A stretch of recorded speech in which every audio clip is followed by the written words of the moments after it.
दोस्तों, स्वागत है आप सभी का हमारे आज के नए ब्लॉग में। और आपको जो पीछे आवाज़ सुनाई दे रही है ना, मैं बताऊँ किसकी है? ये आवाज़ है गंगा मैया की।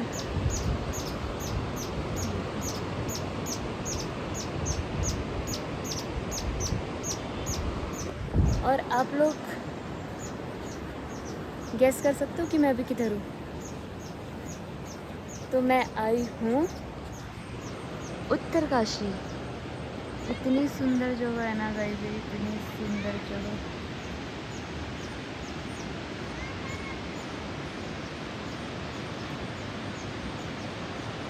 और गंगा मैया की आवाज़ आप सुन ही सकते हो।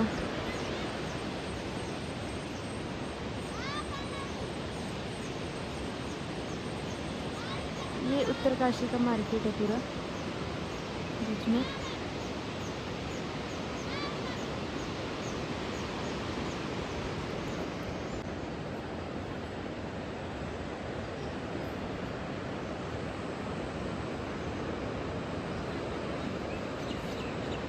हाथ जोड़ अरदास करूं, ना कवि गायक ना मैं ज्ञानी, शरदो सुमन चढ़ाता हूँ। ना कवि गायक ना मैं ज्ञानी, शरदो सुमन चढ़ाता हूँ। माता जी दे भगतों तुमको भजन आज सुनाता हूँ, भजन आज सुनाता हूँ। आइए गुरु वंदना करें सब साथ साथ। हे मेरे सतगुरु प्रणाम बार बार। यहाँ पे बन रहा है भंडारा, बन रही है सब्जी।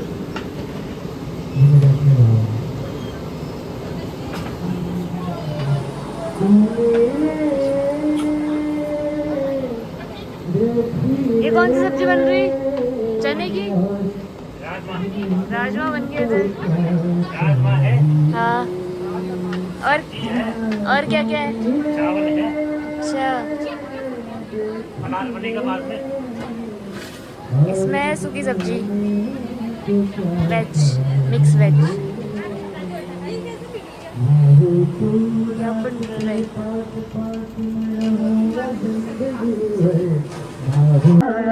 तुम मिले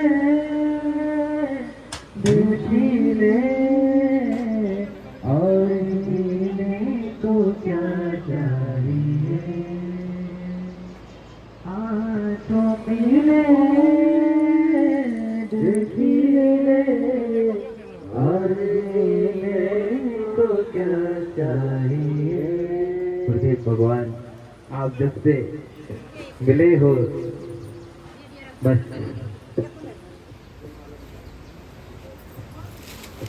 प्रेम न बाड़ी उपजे, प्रेम न हाट बिकाए, और राजा प्रजा जही रुचे शीश दे ले जाए। कभी मैया की, आप सभी भक्तों की आज बहुत ही पुनीत अवसर है, बहुत ही पुण्यशाली अवसर है कि हम अपने सद्गुरुदेव के चरण कमलों में, चरण सानिध्य में बैठे हैं। यह पुण्यशाली अवसर साल भर में सिर्फ एक ही बार आता है और हम सबके लिए बड़ी उत्सुकता रहती है कि कब गुरु पूर्णिमा आए और हम गुरु चरणों में बैठे। वैसे तो गुरुदेव से हमारा मिलन कहीं न कहीं होता ही रहता है, किंतु आज का अवसर बहुत महत्वपूर्ण है। आप सभी को पता है आज गुरु पूर्णिमा है। आपने जो है 18 साल की उम्र से यह कथा प्रवचन आपने शुरू कर दिया था 18 साल की उम्र से। और ये बहुत बड़ी सौभाग्यशाली बात एक और है कि गुरुदेव को 25 वर्ष पूर्ण हो चुके हैं। आप सभी को ज्ञात होना चाहिए। इस कथा यात्रा के 25 वर्ष पूर्ण हो गए हैं। तो हम सभी गुरु चरणों में बार बार नमन करते हुए उनको बहुत बहुत बधाई, बहुत बहुत शुभकामनाएं प्रेषित करते हैं और कामना करते हैं कि आप निरंतर इसी प्रकार हमारे अज्ञान अंधकार को, हमारी कमियों को इसी प्रकार भरते रहें, दूर करते रहें। यह गुरु चरण कमलों में मेरी बहुत बहुत प्रार्थना है, बहुत बहुत विनती है। त्रेतायाम मंत्र शक्ति, ज्ञान शक्ति कृते युगे, द्वापरे युद्ध शक्ति, संघे शक्ति कले युगे। त्रेता युग में मंत्रों में शक्ति थी, सतयुग में ज्ञान में शक्ति थी, द्वापर में युद्ध में शक्ति थी, लेकिन कलयुग में संगठन में शक्ति है। तो अच्छे लोगों का संगठन होना चाहिए। अगर अध्यात्म का संगठन बनता है, अच्छे लोग एक साथ मिलते हैं और ऐसा नेतृत्व, गुरुदेव महाराज जी जैसे लोगों का नेतृत्व मिलता है कि हमें अपना जीवन कैसे जीना है। ऋग्वेद में मैं पढ़ रहा था कि हमारे जीवन का एक ही उद्देश्य है सबका, और वो है ईश्वर को पाना, ईश्वर की प्राप्ति। और कोई दूसरा उद्देश्य नहीं है। ये छोटे उद्देश्य है, नौकरी, गाड़ी, बंगला, जमीन खरीद लेना, ये बच्चों की शादी कर लेना, ये छोटे उद्देश्य हैं। लेकिन बड़ा उद्देश्य सबका, क्योंकि अर्जुन भी गीता में ये पूछ रहा है कि हमारा लक्ष्य क्या है जीवन का, what is the ultimate aim of life, हमारा अंतिम उद्देश्य क्या है। ये युद्ध थोड़ी ना उद्देश्य है, ये जीतना थोड़ी ना, अंतिम उद्देश्य वो यही कहते हैं कि अंतिम उद्देश्य मोक्ष पाना है, कि इच्छा ही शेष न रहे, सारी इच्छाएं समाप्त हो जाएं। तो गुरुदेव महाराज जी के शरण में आके मैं तो अपना अनुभव ये बताता हूँ कि आपके जो ज्ञानदायी भजन होते हैं उनके माध्यम से, कि राम को नाम दिले तो कवारी, तो मुझे बड़ा अच्छा लगता है। और इस तरह से जो है, जो उनसे हम जब आगे चले तो वास्तव में कुछ दिखने लगा कि ठीक है, अब एक मार्ग अच्छा है। और मैं तो वैसे भी 50 साल की उम्र हो चुकी है, तो अब तीसरा आश्रम सुबह भाई साहब से डिस्कस हो ही रहा था कि हम तो 52 52 अब वन की तरफ है। और गुरुदेव महाराज जी के सानिध्य में केदारनाथ जाने का मौका भी मिल रहा है कि 11 दिन वहाँ साधना करेंगे। और बहुत अच्छा लगता है, आज आह्लादित हूँ आप सभी लोगों को अपने बीच में पाके। और थोड़ा आवाज बुलंद होके, साल में एक बार आता है गुरुदेव की जय जयकार, साल में एक बार सभी लोग लाते हैं। एक बार जोर से बोल सतगुरुदेव भगवान की जय, बोल गंगा मैया की, बोल यमुना मैया की।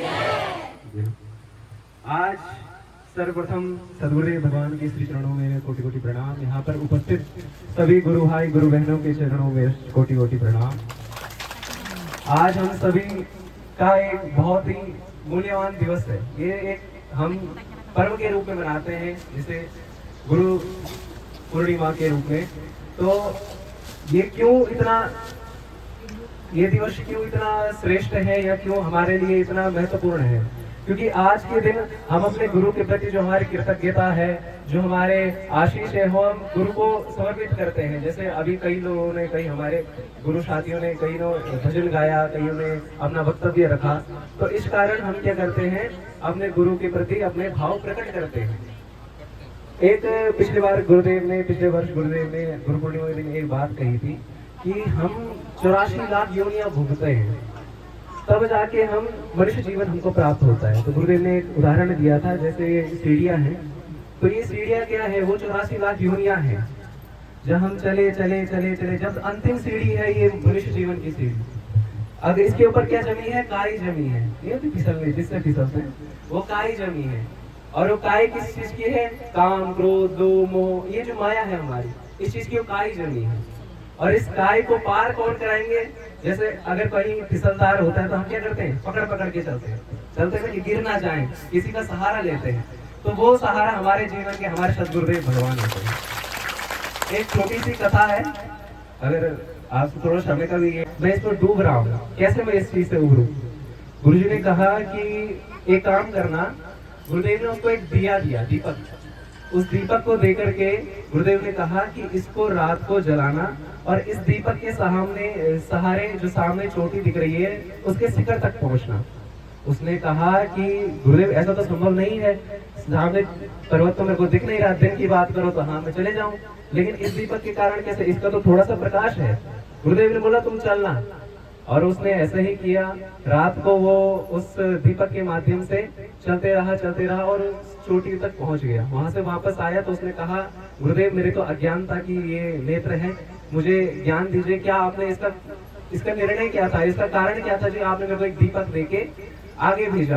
गुरुजी ने कहा कि देखा रात क्या थी, तुम्हारा काम क्रोध मोह जो ये माया ने तुमको घेरा है वो रात है, और दीपक क्या है, गुरु के प्रवचन, और जो तुम थे वो तुम नहीं थे, तुम्हारी आत्मा थी। और जो गुरुदेव ने जो प्रवचन से जो रोशनी पड़ी वो केवल तक्षण मात्र थी, थोड़ा सा थी, लेकिन कहाँ तक पहुंचा दिया, उस शिखर तक। तो वही गुरुदेव के प्रवचन है। गुरुदेव के प्रवचन जो है हमें जहाँ के हम बिल्कुल लायक नहीं है, बिल्कुल नहीं, भगवत प्राप्ति के तो हम कतई लायक नहीं, परंतु गुरुदेव हमारा हाथ पकड़ के उस भगवान तक हमको प्रभावित करते हैं, और अगला जन्म हमारा नहीं हो पाता। तो ज्यादा ना कह करके, क्योंकि अगर यहाँ देखूंगा तब तो किरण गोमा बाजार न जाणू, बाजार की हवा गंदी में रोटी खाणू, बाजार की हवा गंदी में रोटी खाणू, इंद्र संग सब्जी मिलो दूध पुराणू। ये किरण गोमा बाजार न जाणू, बाजार की हवा गंदी में रोटी खाणू, इंद्र संग सब्जी मिलो दूध पुराणू। गोठोड़ी को केक लोग जाना बाजार, गोठोड़ी को केक लोग जाना बाजार, जो गोठोड़ी बाजार गए हुए की बिना। कई को बड़ी बीपी और कई को शुगर, कई का गुर्दा खराब, कई को लीवर। कई को बड़ी बीपी और कई को शुगर, कई का गुर्दा खराब, कई को लीवर। कहीं गई की पथरी और कहीं ट्यूमर, कहीं गई की पीले, कहीं डेंगू बुखार। किराना गोमा बाजार न जाणू, बाजार की हवा गंदी मिलोटी खाणू, बाजार की हवा गंदी मिलोटी खाणू, इंजेक्शन की सब्जी मिलो दूध पुराणू। तो अपनी अपनी बात सुनो। वैसे गुरु पर्व जो है, ये व्यास पर्व जो है गुरु शिष्य के संवाद का पर्व भी है।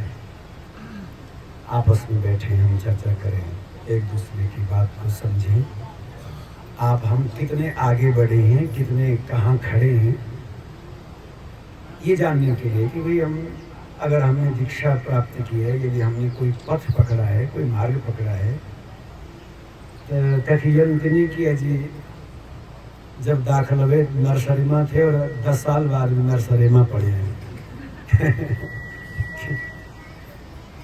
तो अक्सर तो ज़्यादातर तो मेरी समझ के हिसाब से तो मुझे यही लगता है कि लोग बढ़ कम जखते तक ही, खास बहुत लोगों की प्रगति इसमें नहीं होती। खैर, परंतु कभी कभी क्या ये समूह जो है ये इसीलिए इकट्ठा होता है व्यास पूर्णिमा पे कि सब अपने अपने साधना की बात बताएं,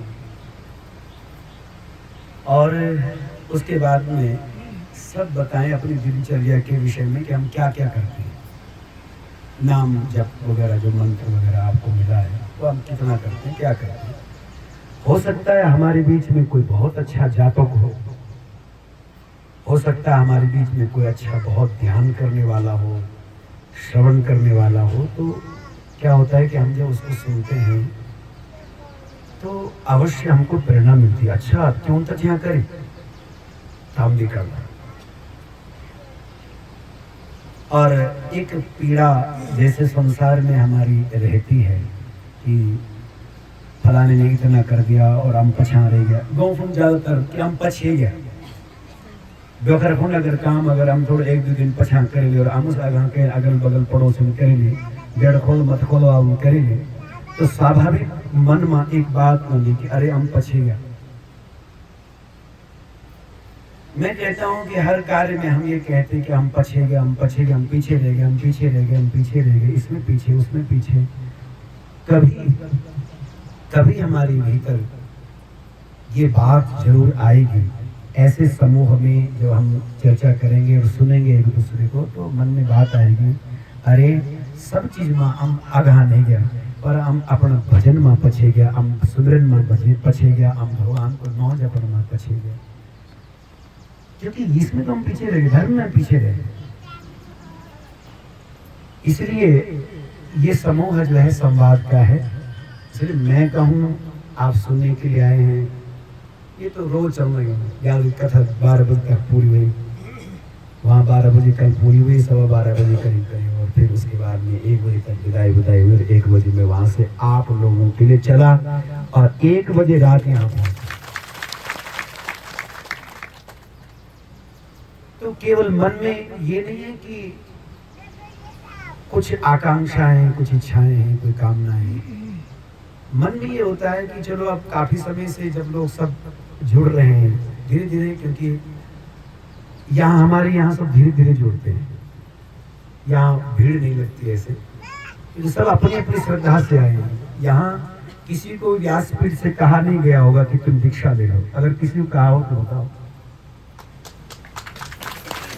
कोई हमारा एजेंट नहीं घूमता कि तुम जो है दीक्षा ले लो, गुरुजी बहुत बढ़िया है, ऐसा वाली कोई बात नहीं है। हम अपने साधकों को कई लोगों को जो वो हमारे लिए लड़ते हैं कई जाए कि नहीं हम तो आपकी कथा करवाना चाहते थे, वहाँ तो हम कहते नहीं चुप रहो, हमारी कथा करवाना ही नहीं।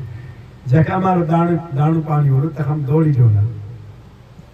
तो जो हमारा जो एक स्वभाव है गुरु परंपरा से, जो मेरा स्वभाव है वो एक बहुत सामान्य रूप से सहज चलने का स्वभाव है। मेरा स्वभाव सहज है, जो हो रहा है ठीक, जो नहीं हो रहा तो कोई बात नहीं, जो आ रहा है वेलकम, नहीं आ रहा तो कोई बात नहीं, कोई जुड़ रहा है तो बहुत अच्छा स्वागत है, हम नकारते भी नहीं है, और नहीं आ रहा है तो मुझे पीड़ा होगी, मुझे दुख होगा, मुझे ये ऐसा कुछ नहीं। सहजता में जो आनंद है वो कहीं और आनंद हो नहीं सकता, और उसमें जो आप सबकी श्रद्धा है वो मुझे आनंद देती है। आप सब जुड़े और इसी कारण से फिर मन होता है कि चलो साल भर में एक बार तुम मेरी मुखड़ी तो रोज देखने लगा, तो मैं तो तुम्हारी मुखड़ी दिख सकूं। अब ऐसी भीड़ में तो रोज ही मिली, और आप लोगों के लिए तो सुलभ है कि आप रोज हमसे जुड़े हुए हैं, नहीं जुड़े हुए।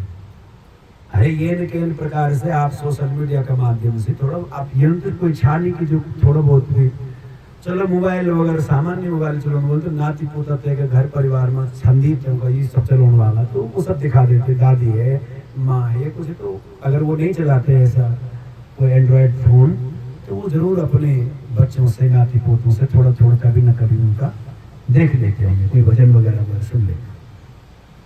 तो कहने का तात्पर्य यह है कि आप तो मुझे देखते रहते हैं, और जैसे हमारी बहुगुणा जी ने कहा कि सौभाग्य है कि साल भर तक हम बांट लगे हैं, तो साल भर निरंतर जो कथा में है ये हम सबका पूर्व का पुण्य है और गुरुदेव भगवान का अनुग्रह है हमारे, क्योंकि इसमें भी मेरा कोई प्रयास नहीं है कि मैं कोई कथावाचक बनने के लिए मैंने कोई परिश्रम किया हो। सच बात ये है,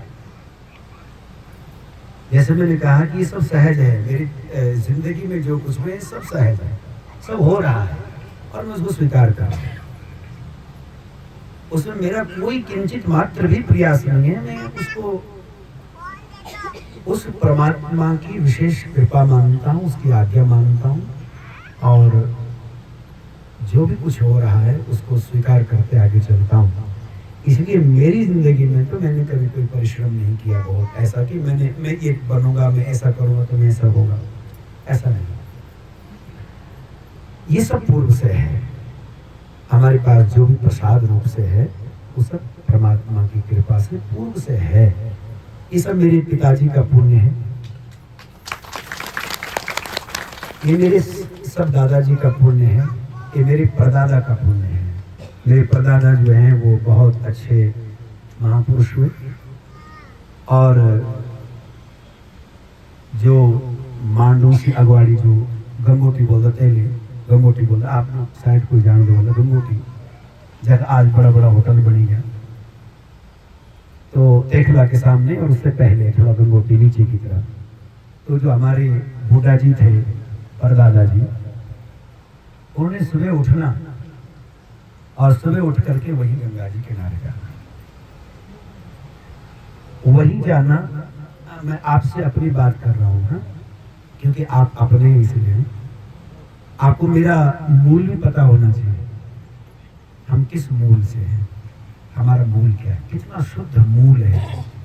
ये जब पानी मूल को पानी जब हम पहले देखा था पीण ले एक मूल देखा था कि पानी पीण ले छा के नहीं, ठीक है, पानी मूल ठीक की नहीं, समझे ना। तो मूल, तो मैं मूल में जा रहा हूं। तो बूढ़ा जी जो है वो जो है वहाँ गंगोटी बोलते हैं, गंगोटी जाते, रोज सुबह उनका जाना और रोज वहाँ स्नान करके रोज वहाँ बैठे रहना, 2-2:30 बजे तक सुबह जाना, 2-2:30 बजे वापस आना घर में मांडो में, 2-2:30 बजे घर आना और 2-2:30 बैठा 2-2:30 बजे घर आना। और रहते सब लोग खानों परिवार में, परिवार बड़ो थे तो सब लोग खानों पीने भी जानते हैं, सबका खाना पीना हो गया। लेकिन हमारी जो बूढ़ी जी थी वो बड़ी सती, बड़ी साथ थी, अद्भुत। पिताजी के मुख से जो हमने सुना तो वो साग तो एक ही होता था, लेकिन छोटी डिबली बनते ना, छोटी डिबली, आप सब जानो, पुराना लोग सब डिबली और भात बनाते, तो छोटी वाली डिबली पर जो जिस जे पर एक ही व्यक्ति भोजन एक ही व्यक्ति तो ते पर वो अलग भात बूढ़ा जी के बनाए रहते हैं। बस उन्होंने आना 2-2:30 बजे, फिर उन्होंने वो प्रसाद पाना और फिर अपना स्वाध्याय जो भी, ये उनकी नित्य दैनिक चर्या थी। दैनिक दिनचर्या इनकी यही थी, सुबह से लेकर के दोपहर तक ये, और उसके बाद में फिर थोड़ी देर 1-8 घंटे आराम हो नहीं तो फिर अपना स्वाध्याय। और पिताजी में वही सब था, पिताजी में वही जो बूढ़ा जी में थे वो पिताजी में सब था। कितने पावन थे, कितने पुण्यात्मा थे कि सुबह सुबह एक दिन गंगा जी जा रहे हैं और बूढ़ी जी की तबीयत खराब है। तो बूढ़ी जी को जाते जाते बोला कि अरे तू आज मन वाली पर ऐंच नहीं मारी बार के बार ऐंच नहीं मारी, हमारे के बार थोड़ा सा कच्छ है, वहां मरी जाते न होगा, अगर ये बोल कुछ तो वहां जाए। और ज्यादा देर मानी मरी, यहाँ की ज्यादा देर मरन तो फिर रात जगहों में की आफत, जल्दी मरी ताकि जल्दी गति गुति हो जाए। ये मतलब कितने जागृत हैं। और बूढ़ी जी हंसी मुस्कुराए और फिर वो दादाजी बूढ़ा जी चले गए। और उसके बाद में जब वो आए तब तक जो है बूढ़ी जी की एकाएक सांस लगी, स्वस्थ है, ऐसा नहीं थी वो कि बीमार थी। और उसके बाद में तुरंत उनको नीचे उतारा और फिर 3 बजे जब बूढ़ा जी एक वो प्रसाद पा लिया, तब तक नहीं मरी। बूढ़ी जी बड़ी साध्वी थी, तब तक नहीं प्राण छोड़ी। जब उन्होंने देखा, पूछा दादाजी से, शीतला, दादाजी ने शीतला खेली तो उन खानों खेली, बस उसी समय प्राण छोड़ी। ऐसी दिव्यात्मा। और फिर 3 बजे ही तुरंत बोले ले जाओ जल्दी करो, बस बूढ़ा जी ने तुरंत जो है अंतिम संस्कार हुआ, न कोई जगहों में पड़ी, न कोई खानो छुपी, सब आनंद से हुआ। ऐसी विद्या बुद्धि जी हमारी। और बूढ़ा जी जिस समय उनके प्राण छूटने को हुए उसी समय अपने हमारे दादाजी को बोला कि तुरंत जाओ डंडीबाड़ा सन्यासी लेकर के आओ, मैंने सन्यास लेना, प्राण छूटने वाला। तो तुरंत गए, डंडीबाड़ा गए। और उस समय एक बड़ी महात्मा थे, तब तक बड़ी बाट हो जिससे पुल बेड़ी थे, केवल ये पुल नहीं थे, ये एक बड़ी पुल है, आज 50 पुल बने। तो नीचे ही था वो जिसे अड़ा वाला पुल था। तो मांडो से दादाजी गए, डंडीबाड़ा गए, डंडीबाड़ा सन्यासी लाए, फिर वहां से ला करके फिर बूढ़ा जी को जो है सन्यास दिलाया, सन्यास दिया, कसाय वस्त्र भगोया वस्त्र दिया, दंड ग्रहण कराया, सब कुछ व्यवस्था की। और उसके बाद में बुद्धा जी ने जो संन्यास ग्रहण कर लिया, अपने गुरुदेव भगवान को आसन पर विराजमान किया और उनकी पूजा की, आरती उतारी, परिक्रमा की गुरु जी की। और गुरु जी की परिक्रमा करने के बाद में उनको दंडवत प्रणाम किया और फिर नारायण नारायण नारायण करके बैठे। बैठते ही प्राण छूट गए, नारायण नारायण कहते, इतनी दिव्यात्मा। तो ये मेरा मूल है। और ये सब मैं कभी कभी जब हम स्वाध्याय करता हूँ, अपने भगवान महादेव का जब मैं अभिषेक करता हूँ, वेदारण का मैं जब अर्चना करता हूँ, तो मुझे कभी कभी लगता है, क्योंकि वो हमारे पास जो शालिग्राम है और जो मेरे पास जो शिवलिंग है वो बुद्धा जी के है, वो वहीं से है। तो कभी कभी मुझे लगता है कि पिताजी का आशीर्वाद और बुद्धा जी का जो वो तपस्या, उनकी साधना, ये मेरा कुछ नहीं है, ये सब उन्हीं का ही प्रसाद मुझे प्राप्त हुआ है और उसका मैं लाभ ले रहा हूँ। पता नहीं भगवान जाना तुम कथा लाभ लेना होला कि नहीं होना, लेना लेना कथा से, नाम से कुछ तो प्राप्त होता है, परंतु मुझे जो लाभ है सब वो उन्हीं का आशीर्वाद है। ये सब मेरे पूर्वजों का आशीर्वाद है जो मेरे पास में है, यही मेरा मूल है। आज भी मेरी माँ जी को आप बैठी है, माँ भी मेरी जो है वो भी आज भी जो है बहुत साधक है। कम से कम 3-3, 4-4 घंटे, 2.5-3 घंटे कम से कम तो एक समय वो बैठती है और माला करती है। कम से कम 3 घंटे तो उसके माला के हैं एक समय, और दोनों समय मिला करके वो 6 घंटे 7 घंटे माला करती है। ये और इसी माँ का ही पुण्य है ये जो चल रहा है। तो मैंने ही कहा कि ये जो जीवन में जो कुछ भी हमारे है वो हमारे सहज है, मेरा इसमें कोई प्रयास नहीं है, मेरा कोई बहुत बड़ा मैंने परिश्रम किया ऐसा नहीं। बाल्यकाल में भी जो 17, 18, 17.5 वर्ष का मेरा शरीर था उस समय से ये कथा का आरंभ शुरू हुआ 2001 में, और आज हम इसमें 25 वर्ष भी पूर्ण करके इसमें जुड़ गए। तो बहुत अच्छा कह रहे थे हमारे नोटिया, मार्ग है, इसको पकड़ लो, अब तुम्हें इधर उधर भटकने की जरूरत नहीं। जो जगह जगह हम सोच रहे हैं कि ये करना था, वो करना था, पता नहीं हम क्यों परेशान होते हैं। मैं अगर अपनी बात कहूँ तो मैं आप सबसे यही कह सकता हूँ कि जब भी कोई ऐसी दुविधा आती है, ऐसी कोई परिस्थिति सामने आती है, तो भगवान का स्मरण ही वो पार कर देता है। हमने तो कभी देखा नहीं ऐसा कोई संकट आया और वो कोई बहुत बड़ी समस्या बन करके पहाड़ बन कर खड़ा हो गया मेरे जीवन में। हमने नाम पकड़ा है, गुरु शरणागति पकड़ी है, और झूठे भी सही। मुझे गुरुदेव भगवान हमारे कहते थे, झूठा करे सच्चा हो और सच्चा करे बिरला को। झूठ की भक्ति करते करते करते करते करते एक दिन सच्ची भक्ति तुम्हारे भीतर प्रकट हो जाएगी, सच्ची भक्ति। और जिस दिन तुम ये सोचो कि नहीं जब तक मैं ठीक, अरे तू जा। अब कई बार पत्नियां कहती, पत्नियों को मन में होता है कि हम दीक्षा लेंगे, तो पति कहते अरे जा, जब तक मेरा मन ठीक नहीं होगा तब तक मैं दीक्षा नहीं लूंगा, तू ले ले। तो ते विचार ले ली, पर ते भागे मन, ते को मन ठीक हुए तो तेरे मन तो ली होता नहीं लटकियों बीच में। भक्ति ही मोक्ष का एक उपाय है, मुक्ति का एक उपाय है। मोक्ष साधन सामग्र्याम भक्ति देव करिए से, भक्ति को सबसे श्रेष्ठ माना। और भी उपाय है, परंतु भक्ति को गरीय से श्रेष्ठ माना। भगवान शंकराचार्य जी के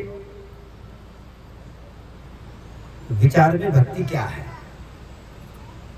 तो आप हम सब सोचते हैं कि भक्ति का मतलब मंदिर चले जाओ, वैसा वेश धारण कर लो कि हमारे गले में माला हो, कपड़े वैसे, और दिखने में और बोलने में, चालने में, और भगवान की पूजा अर्चना करें, ये भक्ति है। अच्छा है, ये भी एक क्रम है, परंतु भक्ति का मतलब है कि स्वस्वरूप को जान लेना अपने आपके मन में आया। और ये तो सुबह 2:30-3 बजे उठ जाना, 3 बजे स्नान कर ले रही और बैर ठंडा पानी नहाना, ठंडे पानी इन उम्र में आ गई।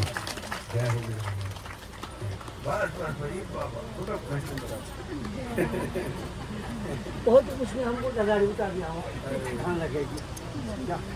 मैं याद करूँ हमें तो आज दिन में बच्चे हमारे दिन में आना पड़ा मुझे, इसलिए जो है हमें तुरंत जाना है। आज से बाद वो भगा है।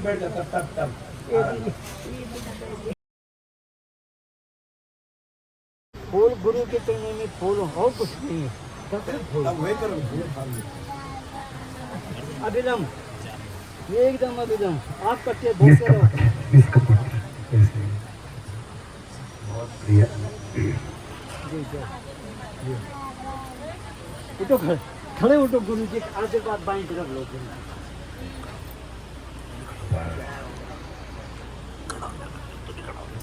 माता गुरु चुनके दिखाई।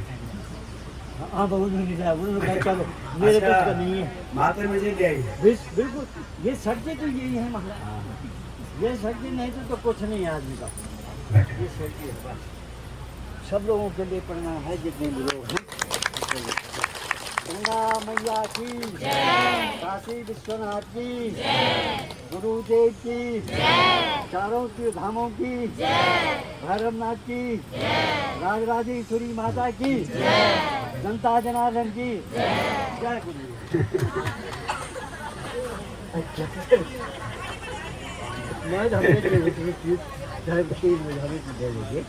3 बजे नहाते हैं और ठंडा पानी नहाए। 3 बजे तो मैंने देखा वो छाले नहाएगा। अच्छा है वो तो, उसमें नहीं नहाता हूँ मैं। हाथ रुमाल नहीं कर, धो कोई नहाने देना तो हाथ रुमाल। छाले नहाएगा।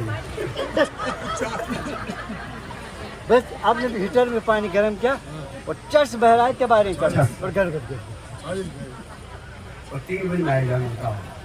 इस उम्र देखो, इसलिए बिल्कुल एकदम 78 78। हमारे बहुत बुजुर्ग, हमारे रिश्ते में हमारे मामा जी भी हम कहते हैं, तो वो बहुत बुजुर्ग गए यहाँ। हमारे बहुत पुराने साधकों में बटवाड़ जी हमारे श्री पंचराम सिंह रावत जी, आप भी यहाँ पे विराजमान हैं। एक बार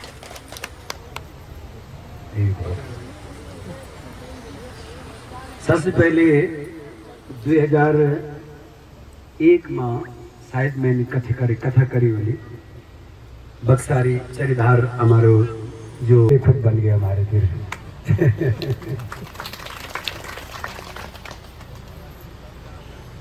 हाँ?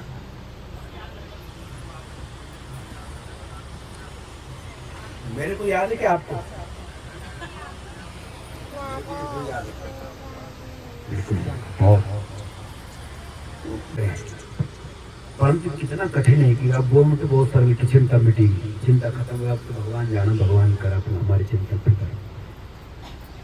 परंतु मुश्किल भी तो नहीं है, जिन्होंने भरोसा किया उनको हुआ, उनको लाभ ही लाभ हुआ। हमने कितने लोगों को देखा है ऐसा, अपने जीवन में कितनी बार ऐसे पड़ाव आए, लेकिन पता नहीं वो कैसे व्यवस्था बन जाती, सब अपने आप हो जाता। इसलिए मैं दूसरों की बात नहीं, अपनी ही बात आपको बार बार बताता रहूंगा। कितनी सारी बातें मैं आपको एक छोटी सी घटना सुनाता हूँ। कभी जीवन में कोई ऐसी कोई समस्या आ जाए, सामान्य, मैं भौतिक जगत की बात कर रहा हूँ, भौतिक बात कर रहा हूँ, एक स्थूल बात कर रहा हूँ, वो कोई बहुत बड़ा चमत्कार है ऐसा नहीं उसको समझेगा, परंतु वो मेरा विश्वास है। बहुत पहले की बात है, एक बार मैं पता नहीं कहीं से आया, मुझे पूरी वो घटना याद तो नहीं, लेकिन जो घटना में जो घटा वो मुझे याद है। मैं रात को ऋषिकेश में आया और ये कोई 10 साढ़े 10 बजे का समय हो रहा होगा। मार्केट बंद हो चुकी थी, बहुत साल पहले की बात थी। मोबाइल भी इतने वैसे वाले चलते नहीं थे जो आज चल रहे हैं, सामान्य मोबाइल होते थे। और आज तो सब प्रकार से अपने व्यवस्था रहती है, अपने पास में मोबाइल में सब पैसा है, अगर जेब में ऐसा पैसा नहीं तो मोबाइल में सब होता है। उस समय वो भी व्यवस्था नहीं थी। परंतु मुझे प्रातःकाल सुबह 4 बजे या 5 बजे मुझे जाना था, बद्रीनाथ की यात्रा में जाना था, और मैं वहां रुका अकेला। एक मैंने पिट्ठू कटका रखा और मैं जा रहा था। परंतु मुझे वहां रुकना है ऋषिकेश में, तो मैं वहां धर्मशाला में गया तो धर्मशाला बंद। मैं होटल में गया तो होटल में पता नहीं अब है कि नहीं, उस समय यही नियम था, अकेले व्यक्ति को कमरा नहीं देते थे, और आईडी वगैरह भी कुछ ऐसा तो उस समय कोई मांगते भी थे या नहीं थे, मुझे ज्यादा ऐसा अनुभव नहीं। परंतु अकेले व्यक्ति को कमरा नहीं देते, पैसा था पास लेकिन कमरा नहीं मिला। भोजन तो दूर की बात है। 10:30 बजे का समय हो गया, रात के समय, और उसी समय अब मेरे मन में आया कि चलो ठीक है, अब ऐसा करते हैं, मणिकर्णिका घाट पे जाते हैं, त्रिवेणी घाट पे जाते हैं, वहीं जरा आसन लगाएंगे, वहीं जरा लेट जाएंगे, क्या बात है। तो जब मैं त्रिवेणी घाट की ओर जाने लगा, इतने में एक व्यक्ति आया, अरे गुरुजी आप, आते सीधे प्रणाम किया। मैंने देखा कुछ पहचानते ही नहीं था, मैंने पहचाना ही नहीं। बोले, मैंने सोचा इनको धोखा लगा कि नहीं, मैं आपको जानता हूं और आपसे कथा सुनी है मैंने, पर आप यहाँ आ जाओ, चलो मेरे साथ में चलो। और आपने मेरा पिट्ठू लेकर के और रख करके चलने लगा, और मैं केवल चल रहा हूँ। ऐसे मैंने कहा कि मैं सहज रहता हूँ, कि मैं ज्यादा उसमें तर्क वितर्क नहीं करता हूँ। तो मैं ये सोचने लगा कि जहाँ कोई भी दिख नहीं रहा है, सब लगभग मार्केट बंद है और वो सब चले गए हैं लोग, और वहाँ 1-2 के लोग जो दिख रहे हैं, उसमें से कोई एक व्यक्ति आता है और वो ये कहता है कि चलो मेरे साथ चल, और मैं उनके पीछे पीछे चलता हूँ। तो मैं उसके पीछे, उस व्यक्ति के पीछे नहीं चल रहा था उस समय मेरे आंखों में आंसू थे, और मैं ये सोच रहा था कि मेरा भगवान महादेव मुझे ले जा रहे हैं।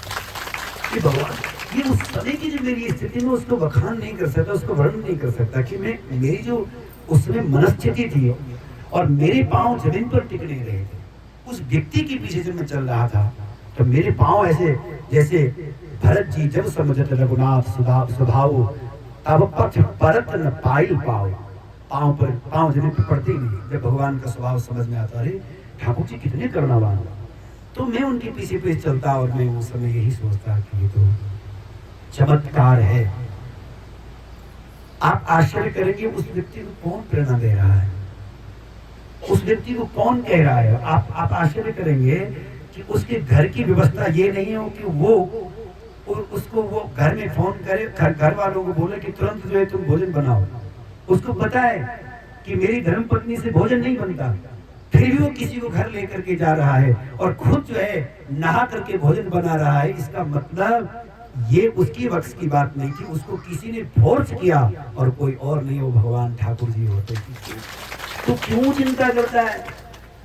जहां में कहीं बाहर नहीं खाते, लोग कहते हैं भैया बाहर नहीं खाएंगे तो क्या होगा, अगर हम सात्विक रहें, इस तरह से रहें, होटलों पर में हम नहीं खाएंगे तो फिर हमारे सफर का कैसे होगा। तुम भरोसा तो रखो, वो व्यवस्था ऐसी बना देता है, ऐसी व्यवस्था बना देता है कि सारे रास्ते खोल देता है। बताओ, जिसकी धर्म पत्नी से भोजन नहीं बनता और वो मेरा पिट्ठू उठा करके ले जा रहा है, और जान नहीं पहचान नहीं, पता नहीं क्या किसने दिन का था, परंतु वो मुझे कह रहा है नहीं मैंने आपकी कथा सुनी, आपसे कथा सुनी, आप चलो, आप विचार करो, ये कौन व्यवस्था करता है। तो जब आपके मन में ये भाव आए कि ये व्यवस्था मेरी नहीं है, किसी व्यक्ति की नहीं है, ये प्रयास से नहीं, ये तो सिर्फ प्रसाद से मिलती है, समझ लीजिए ठाकुर जी का अनुग्रह हो गया, बस यही प्रसाद है। बस इसके लिए आप हमारे जीवन में भरोसा होना चाहिए। तो मैं आपको अपने भरोसे की बात, बहुत सारी भरोसे की बात मैं आपको बताता रहूंगा, और आपको अनुभव आएगा कि यार कमाल की बात। मेरे गुरुदेव भगवान जब पहली बार हरिद्वार आए, उस समय ये परिव्राजक की भूमिका में थे। स्वामी जी जो है 8 वर्ष के सन्यासी थे, 8 वर्ष, 8 वर्ष के सन्यासी मीन्स 8 वर्ष में उन्हें घर त्याग दिया था। नेपाल का शरीर था, दामोदर कुंड, नेपाल में जो दामोदर कुंड है वहाँ के पास में मुझे गुरुदेव का स्थान था। तो नाना जी बड़े विद्वान थे, गुरुदेव के नाना जी व्याकरणाचार्य थे। 8 वर्ष की अवस्था में नाना जी के यहाँ जब जाते थे तो नाना जी के यहाँ 8 वर्ष की अवस्था में गुरुदेव को उन्होंने पंच संधि याद करा दी, व्याकरण की पंच संधि है याद करा। लेकिन 8 वर्ष की अवस्था में वो ज्योतिषाचार्य बहुत थे, उन्होंने कहा कि इसको जाने दो। परिवार के लोगों को कहा कि इसको काशी छोड़ाओ। और फिर पूज्य महाराज जी काशी आए और काशी में पूज्य महाराज जी फिर वहाँ रहे और वहीं अध्ययन किया। यानी कि 8 वर्ष की अवस्था से घर छोड़ दिया, उसके बाद वापस नेपाल नहीं गए, फिर वहीं रहे। फिर महाराज जी वृंदावन में आते हैं, उस समय के ब्रह्मज्ञानी संतों में और जिस समय भारतवर्ष में बड़ी बड़ी दिव्य विभूतियां थी, उन विभूतियों को भी, उन दिव्य चेतनाओं को भी जो कथा सुनाते थे उस काल में, वो पूज्य परातस्मरणीय ब्रह्मलीन स्वामी अखंडानंद सरस्वती जी महाराज थे। तो अखंडानंद सरस्वती जी महाराज के पास से आप दीक्षित हुए, संन्यास की दीक्षा आपने प्राप्त की, जो भागवत के परम विद्वान थे, वेद वेदांत निष्णात थे। ऐसे परम पूज्य महाराज जी का आपको सानिध्य प्राप्त हुआ। और फिर उसके बाद में आपका संकल्प था, आप वृंदावन में भी रहते थे तो कलाधारी बगीचे में रहते थे, आश्रम में नहीं रहते थे, किसी बने हुए भवन में नहीं रहते थे, पेड़ के नीचे कलाधारी बगीचा में घास फूस की झोपड़ी बना करके रहते थे। महाराज जी आश्रम में बहुत मन नहीं था महाराज जी। तो महाराज जी का संकल्प था कि प्रत्येक धामों में, प्रत्येक तीर्थों में 6-6 महीने तक साधना करनी, कोई एक ग्रंथ का स्वाध्याय करना, यही उनका नियम था। ऐसे वो आते आते पूरे भारतवर्ष की यात्रा करते करते हरिद्वार में आए, पहली बार पैदल। आपको महाराज जी की चर्चा सुना रहा हूँ। भरोसा, आपका समर्पण हो तो आपके साथ में क्या क्या हो सकता है, आपको फिक्र करने की जरूरत नहीं होती, आपको चिंता करने की जरूरत नहीं होती, सब समझ जाते। पर जब हम अपनी चिंता खुद करते हैं तो फिर वो शक्ति भी हमसे दूर हो जाती है। उन्हें कहते ठीक है, सोच रहा अपने लिए, तू अपना आप कर ले। तो महाराज जी जो है, आप लोग पता नहीं कितना हरिद्वार गए हैं, चंडी जो घाट है जिसको चंडी घाट कहते हैं, चंडी पुल के पल्ली साइड में, तो उस साइड से जब गुरुदेव आए थे तो वहाँ पूरा जंगल पड़ता है। वहाँ दोपहर का समय था और स्वामी जी ने कहा भूख बहुत लगी थी, इतनी भूख थी कई दिनों से भोजन मिला ही नहीं।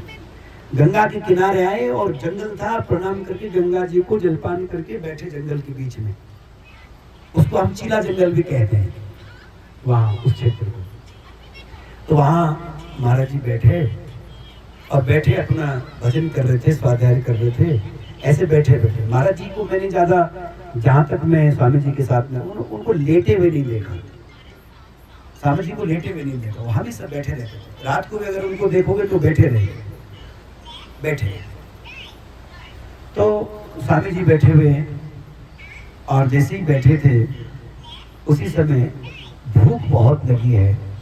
और महाराज जी जब सुनाते थे तो कहते हैं एक माता जी आई। अच्छा, महाराज जी का एक शब्द बहुत प्यारा था, वो अगर कोई 5 वर्ष की कन्या भी आ जाए तो भी उसको माता जी ही कहते थे। कोई बड़ी माता आए तो बड़ी माता तो माता ही है, और 5 वर्ष की बाद लिखा कोई माता ही कहना, तो बताओ बड़ों को क्या कहना, सबको माता ही कहते थे। तो माता का स्वरूप मानते हैं, माता ही कहते। बाकी अन्य को तो जब हम कोई जाएं तो कोई भी जाएं, कोई और लोग आए तो भगवान जी ही कहते हैं, भगवान जी, आइए भगवान जी, ये उनके शब्द, आइए भगवान जी। तो मैं इस फोन को उठा लूं, पता नहीं कौन। जब वहाँ बैठे थे आप लोग थकन तो नहीं लगा, परेशान तो नहीं हो गए, आप प्रसाद पाते हैं बस। उसके बाद में उसके बाद में वहां जैसे ही महाराज जी बैठे थे,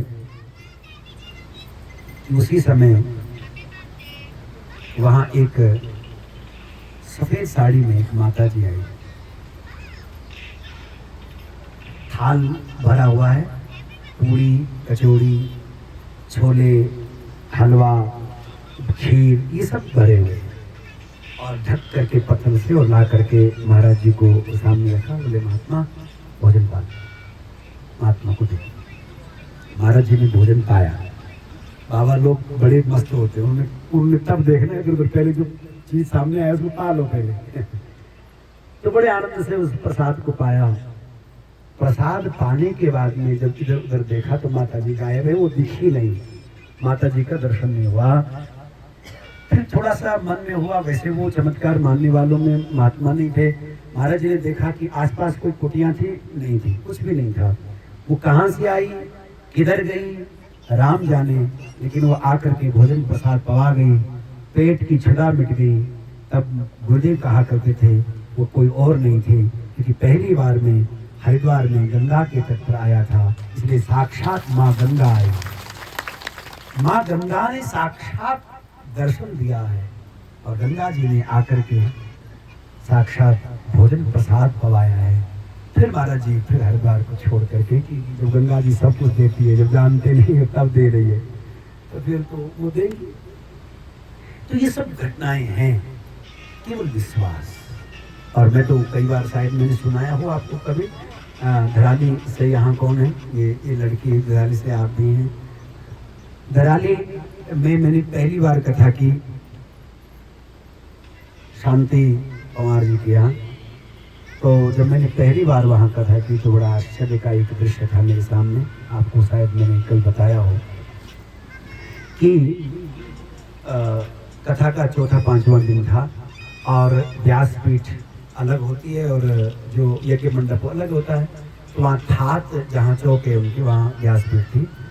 वहाँ व्यासपीठ पर उस पंडाल में सिर्फ मैं ही था, दूसरा कोई नहीं था।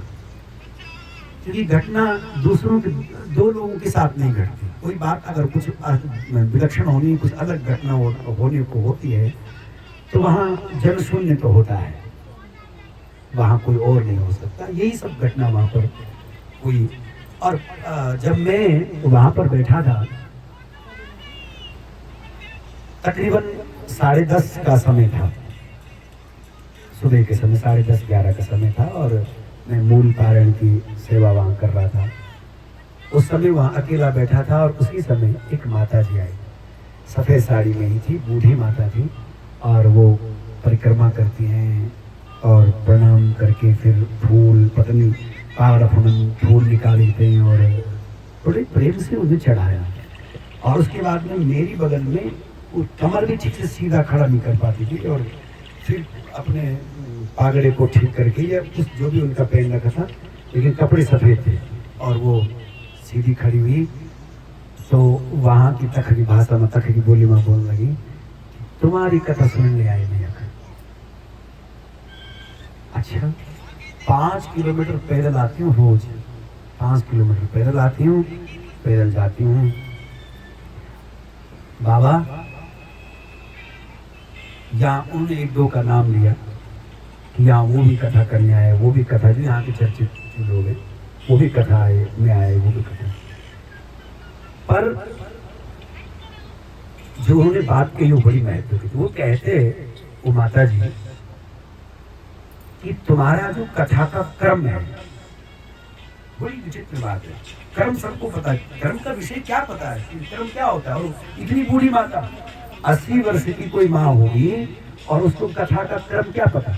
और वो कह रही है कि देखो बेटा, तुम्हारा जो कथा का क्रम है वो बहुत अच्छा है, यहाँ वो भी व्यास आए, वहाँ वो भी आए हो, पर तुम कर्म ना क्यों, कोई अखंड फांगा पकड़ी, कोई कखंड फांगा पकड़ी।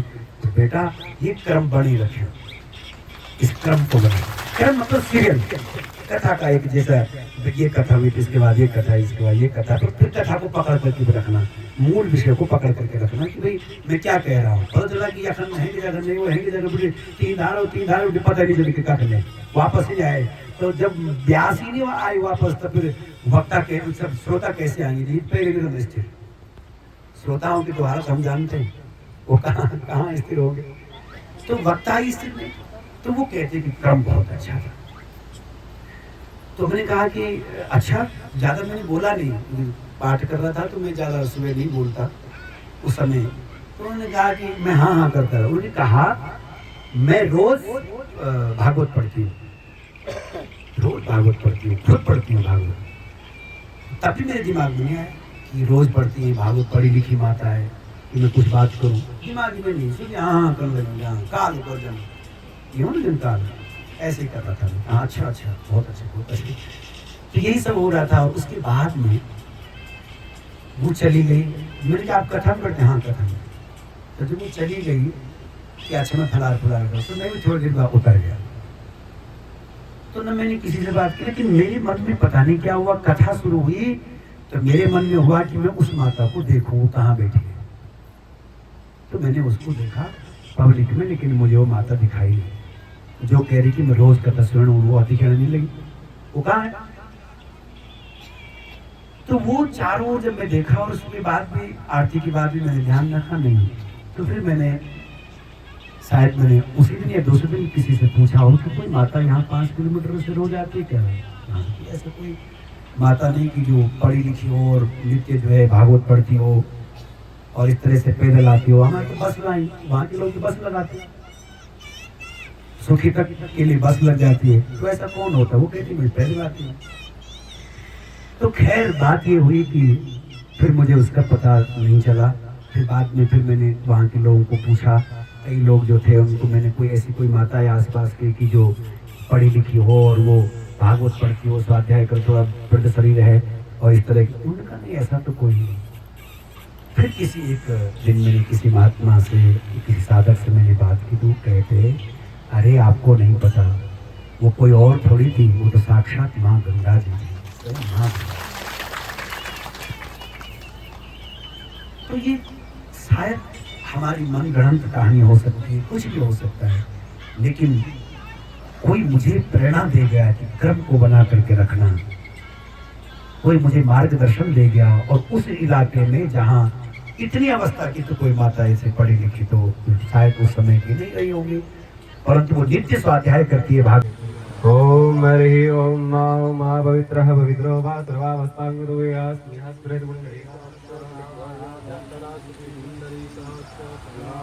ओम आवाहनं नारायणं पद्मभवं वसिष्ठं शक्तिं च तत्पुत्रपराशरं च व्यासं सुखं गौडपदं महान्तं गोविन्दयोगीन्द्रमदास्य शिष्यं श्रीशङ्कराचार्यमथास्य पद्मा पादं च हस्तामलगं च शिष्यं तन्त्रोडगं वार्तिककार्यमन्यास्मद्गुरुसन्ततमानतोऽस्मिन् श्रुते स्मृतिपुराणानाम् आलयं करुणालयं नमामि भगवत्पादं शङ्करं लोकशङ्करं शङ्करं शङ्कराचार्यं केशवं बादरायणं श्रोत्रभासकृतो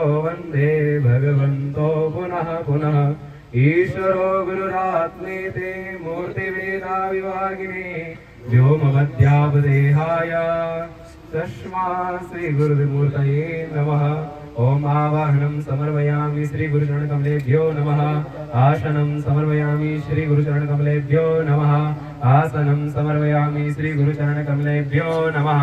वस्त्रं समर्पयामि श्री गुरुचरणकमलेभ्यो नमः।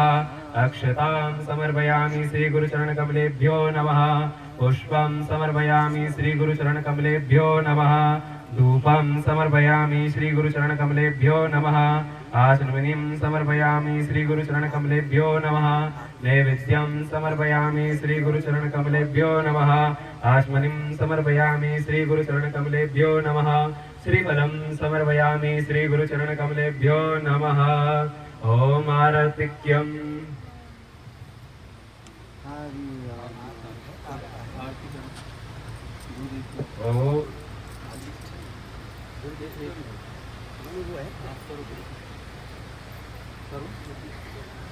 ओम हरि ओम ओम चंद्रमा मनसो जातकृतो सूर्यो अजायत श्रोत्रांगाश्च प्राणश्च मुख अग्निरजायत। अब सभी लोग अपने मन मन में बैठे बैठे गुरुदेव से यह प्रार्थना करें कि हे सद्गुरुदेव भगवान, हमारे अंदर जो अज्ञानता का जो अंधकार फैला है उसमें अपनी कृपा और ज्ञान से प्रकाश कीजिए और हमें सतमार्ग पर आगे बढ़ने की प्रेरणा दीजिए। ओम जय जगदीश हरे स्वामी जावे दुख विनसे मन का, स्वामी दुख विनसे मन का, सुख संपत्ति घर आवे, धन संपत्ति घर आवे, कष्ट मिटे तन कार्य। ओम जय जगदीश हरे मात पिता तुम मेरे, शरण गहूँ मैं किसकी। देवाय श्री कृष्ण गोविंद हरे मुरारी, कृष्ण गोविंद हरे मुरारी, हे नाथ नारायण वासुदेवा, राधा राधा कृष्ण राधा श्री राधा राधा कृष्ण राधा श्री राधा राधा कृष्ण राधा श्री राधा राधा कृष्ण राधा श्री राधा राधा कृष्ण राधा श्री राधा राधा कृष्ण राधा। गोविंद गोविंद गोपाला मुरली मनोहर नंद लाला, गोविंद गोविंद गोपाला मुरली मनोहर नंद लाला, श्री गोविंद गोविंद गोपाला मुरली मनोहर नंद लाला, श्री गोविंद गोविंद गोपाला। कहाँ पर किस किस की क्या जिम्मेदारी लगनी है, तो मैंने कहा मैं हमारे पूज्य शिवराम भट्ट जी को पार्टी की तरफ से भी और अपनी तरफ से भी हम गुरु जी का सम्मान करने के लिए आज हम पर अपने साथियों के साथ आया हूँ। आज मेरे साथ यहाँ पर उपस्थित हमारे भारतीय जनता पार्टी के कोषाध्यक्ष बहुत ही सम्मानित श्री बालशेखर नोटियाल जी, हमारे नटिन के प्रधान प्रतिनिधि के रूप में पूर्व क्षेत्र पंचायत के प्रतिनिधि बहुत ही सम्मानित श्री राजकेंद्र धनवान जी, हमारे युवा नेता श्री आकाश भट्ट जी, प्रकाश कुमार जी और सभी यहाँ पर उपस्थित मातृशक्तियों को प्रणाम करता हूँ, नमन करता हूँ।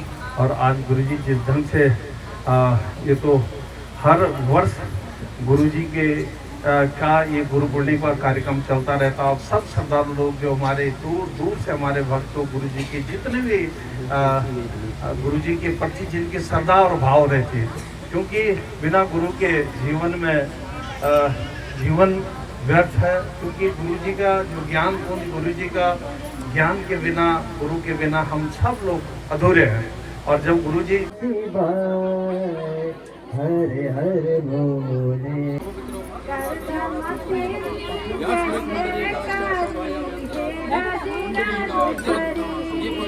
तो यहाँ पे गुरु दीक्षा की तैयारी शुरू हो गई है।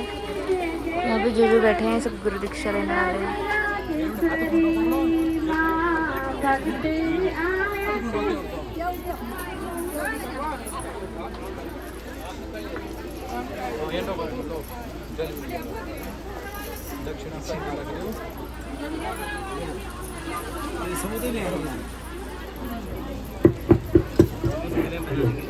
हमारा नंद गाँव का में अब ध्यान होगा तब आई के बाद में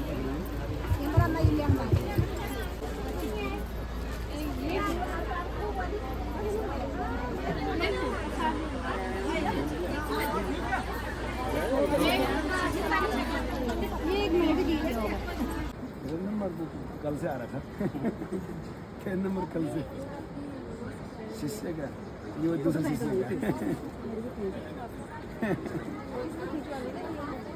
गाइस मैं उत्तरकाशी आई थी गुरु पूर्णिमा मनाने के लिए।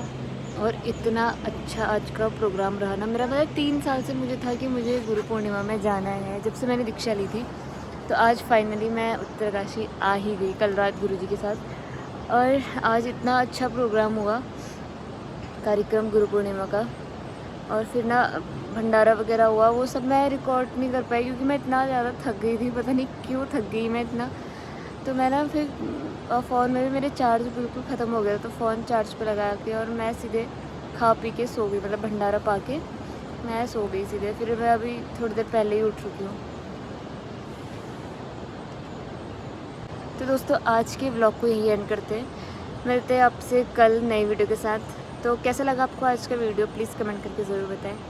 और वीडियो अच्छा लगा हो तो वीडियो को लाइक शेयर करें और चैनल को सब्सक्राइब करना ना भूलें। और कल से और भी अच्छी वीडियोस आने वाले हैं, तो आप मेरे साथ ऐसे ही बने रहिए और अपना सपोर्ट हमें दिखाते रहिए। तब तक के लिए राधे राधे।